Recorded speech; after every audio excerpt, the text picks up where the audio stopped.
Sir हां sir, रात्रीपासून मांगीर बाबाची यात्रा सुरू झाली. ग्रामपंचायतीच्या वतीनं काय काय भाविकांना सुविधा उपलब्ध करून दिली?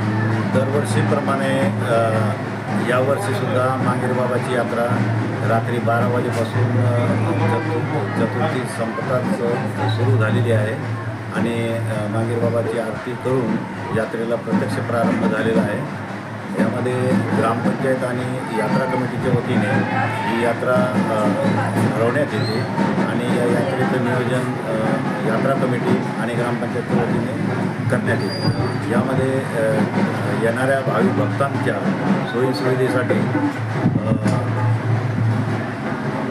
पाणी, रस्ते, लाईट, अपघात वगैरे टाळण्यासाठी पोलीस यंत्रणेची सुरक्षा, त्यानंतर काही इन्सिडेंट्स घडले असल्यास अग्निशमन दलाची सुद्धा इथे तत्परता आहे.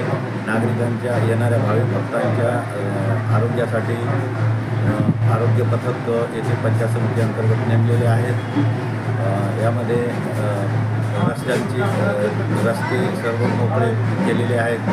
यात्रेसाठी मोठं पटांगण तयार करण्यात आलेलं आहे आणि पाण्यासाठी खाजगी टँकर प्लस शासनाचे टँकर असे दोन्ही मिळून टँकरद्वारे पाण्याची उपलब्धता केलेली आहे. पार्किंगसाठी काही सुविधा आहे का? पार्किंगसाठी सुविधा आहे. यात जे खाजगी शेतकरी आहेत, खाजगी शेतकऱ्यांच्या शेतामध्ये चारही कोपऱ्यांना पार्किंग व्यवस्थासुद्धा करण्यात आलेली आहे. सुरक्षेचा एक मुद्दा महत्त्वाचा आहे, तर त्या दृष्टीने काही CCTV वगैरे बसवलेत का? यात्रा कमिटी आणि ग्रामपंचायतच्या वतीने CCTV कॅमेरे बसवलेले आहेत, जेणेकरून काही चोऱ्या धमाक्या वगैरे घडू नये यासाठी हे पाऊल उचललेलं आहे. मंदिराच्या विस्तारासाठी काही प्रयत्न केले जातात का? मंदिराला तीर्थक्षेत्र करण्यासाठी जास्तीचा प्रयत्न चालू आहे. ग्रामपंचायतीने काही ठराव केले आहेत. मंदिराला तीर्थस्थळाचा पण दर्जा मिळाला आहे काय?